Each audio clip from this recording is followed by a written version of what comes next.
ده الحلو اللي هتعمليه في نهاية الاسبوع.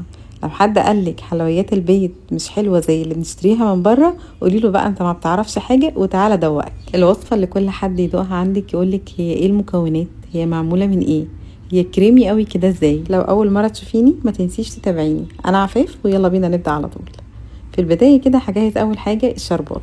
كوباية ونص من السكر، كوباية واحدة من المية، عصير نص ليمونة، ونرفع الكلام ده على النار من غير تقليب خالص.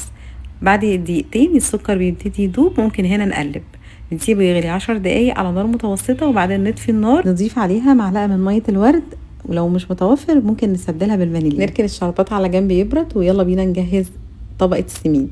عندي كوباية واحدة من دقيق السميد اللي هو دقيق البسبوسة، هنضيف عليها 5 كوبايات من اللبن، والمقدار ده مظبوط ما تعدليش فيه، وهضيف عليهم نص كوباية من السكر. وبس كده، مش هضيف اي حاجة تاني. سميد، لبن، سكر. 5 كوبايات لبن، كوباية واحدة من السميد، ونص كوباية سكر. هقلب الكلام ده على البارد الاول، وبعدين ارفعهم على النار يغلوا غلوتين ويتقل معايا شويه، وكده جاهز عندي. انا هستخدم القالب بتاعي بيتفتح كده بسهوله، بنعمل فيه الوصفات البارده. هدهنه دهنه من الشربات كده اللي عملناه، الجوانب والقاعده، ونصب الخليط اللي عملناه على النار، نسيبه على جنب يهدى. يلا نجهز الطبقه الاخيره وهي طبقه الكريمه. عندي كوبايه من الكريم شانتيه، هضيف عليها معلقتين من اللبن البودر، معلقتين من السكر البودر، وكمان هضيف كوبايه من الميه الساقعه المتلجه. وبس كده، هقلب المكونات دي كلها مع بعض بالمضرب، واضربهم مع بعض كويس لحد ما تديني كريمه تقيله جدا. انا هنا محتاجه الكريمه تبقى زي القشطه. تقدري طبعا تستخدمي لبن حليب ساقع متلج تضربي بيه الكريمه دي، بس انا استخدمت ميه عشان انا مستخدمه لبن بودر. وبس كده، لازم الكريمه تبقى بالقوام ده علشان تكون بتتفرد كويس، ولما تتماسك في التلاجة تتقطع معاكي مظبوط زي ما هتشوفيها دلوقتي. وطبعا بما ان هي كريمه تقيله كده، فانا محتاجه ان انا افردها على طبقه السميد اللي عملناها من غير ما نلخبط الدنيا، فحطيتها في كيس حلواني كده علشان افردها بسهوله. هحط الكريمه كده وبمعلقه هبدا اسويها علشان تكون مظبوطه. ولو عندك سكرابر ممكن تسوي بيه زي ما هتشوفي دلوقتي، اللي يريحك خالص. يعني الموضوع سهل وبسيط، والموضوع كله احنا بنخلي شكلها حلو مش اكتر. تقدري حتى تفردي الكريمه بالمعلقه عادي من غير كيس حلواني ولا حاجه.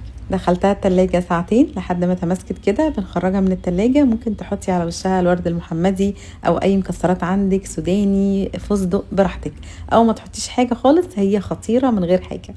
وبس كده بنقدمها مع الشربات، بنحط على وشها الشربات وقت التقديم. خطيرة يا جماعة، خفيفة وسهلة ومش مكلفة، وكمان سريعة التحضير جدا.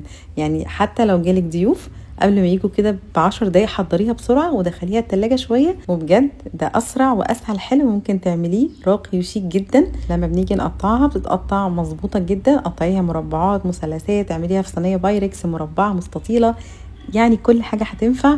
وبتبقى شكلها عامل زي التورتة. بصراحة أنا بحس إن هي تورتة، شكلها خطير وطعمها أحلى وأحلى من الشكل كمان بكتير.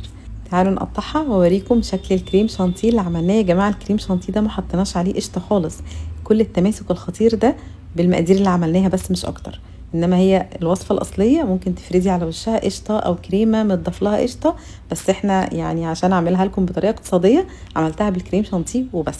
تقدري تضربي شويه كريم شانتيه مع اللبن بس تخليها تقيله شويه. وبس كده خلص فيديو النهارده. يا رب الفيديو يكون عجبكم، وان شاء الله اشجعكم تعملوا حاجات حلوه في البيت. وبس كده خلص فيديو النهارده. لو الفيديو ده عجبك ما توقفيهوش عندك وشاركيه على صفحتك واعملي لايك، وكمان هستنى تعليقك الحلو تحت الفيديو ده. عايزاكي تشاركيني تحت في التعليقات ايه هو اول فيديو شفتيه ليا وتعرفتي بيه على الصفحه بتاعتي. ولو اول مره تشوفيني ما تنسيش تتابعيني عشان تشوفيني تاني. اشوفكم الفيديو الجاي. السلام عليكم.